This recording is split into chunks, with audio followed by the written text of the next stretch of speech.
A duel is quite irrational, and no one expects it of me.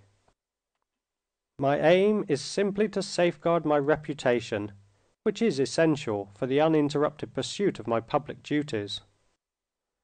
Official duties, which had always been of great consequence in Alexey Alexandrovitch's eyes, seemed of special importance to his mind at this moment.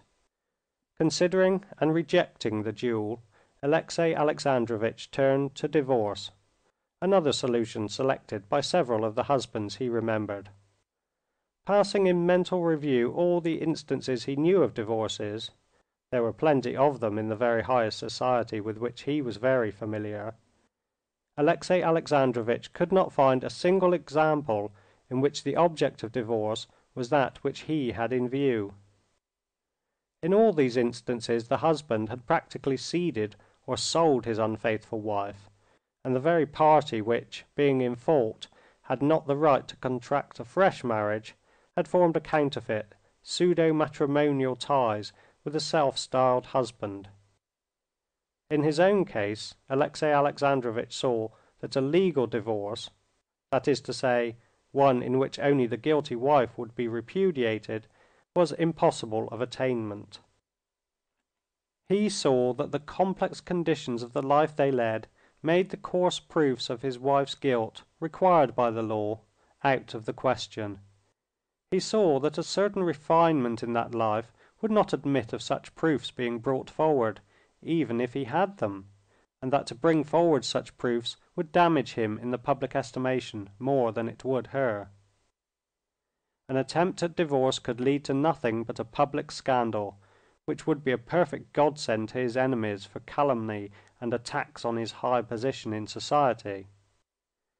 His chief object, to define the position with the least amount of disturbance possible, would not be attained by divorce either. Moreover, in the event of divorce, or even of an attempt to obtain a divorce, it was obvious that the wife broke off all relations with the husband and threw in her lot with the lover.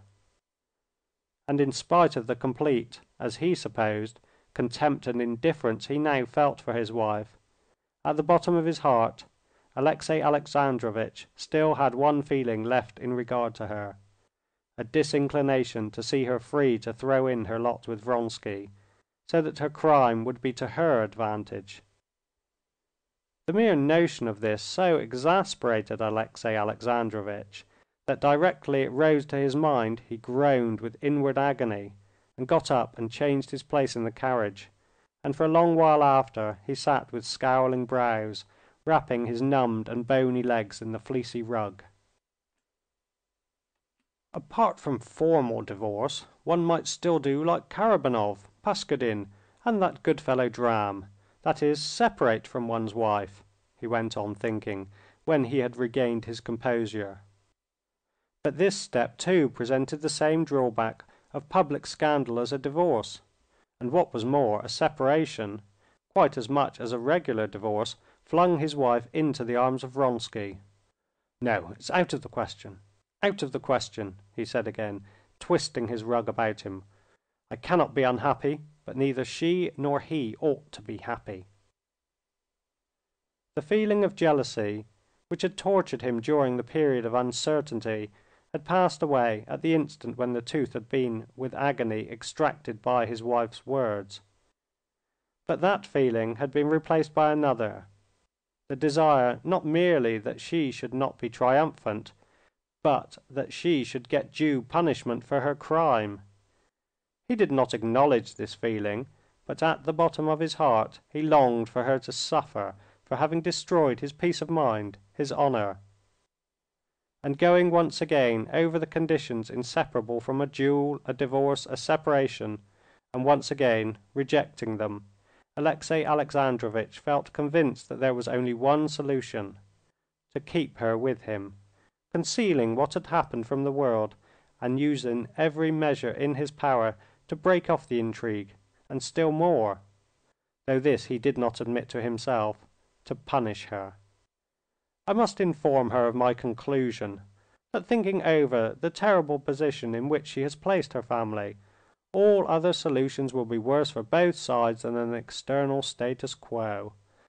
and that such I agree to retain, on the strict condition of obedience on her part to my wishes, that is to say, cessation of all intercourse with her lover.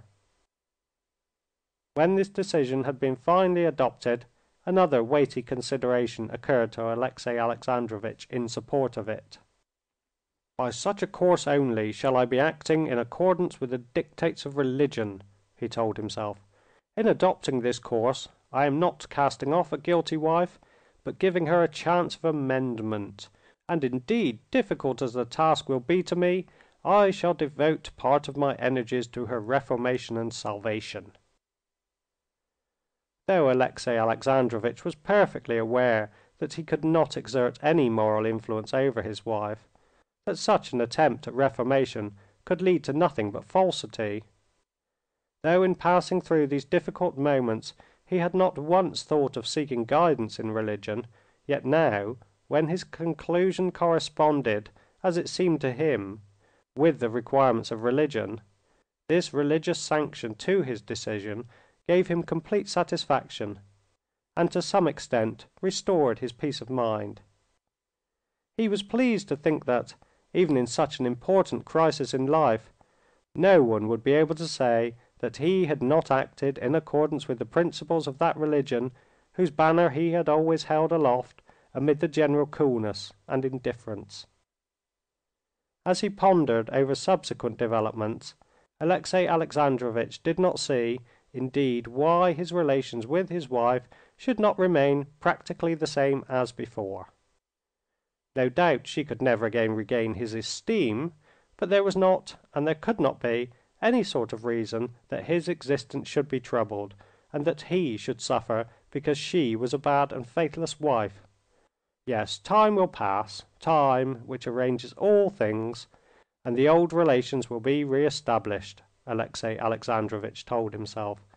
So far re-established, that is, that I shall not be sensible of a break in the continuity of my life. She is bound to be unhappy, but I am not to blame, and so I cannot be unhappy. End of chapter 13.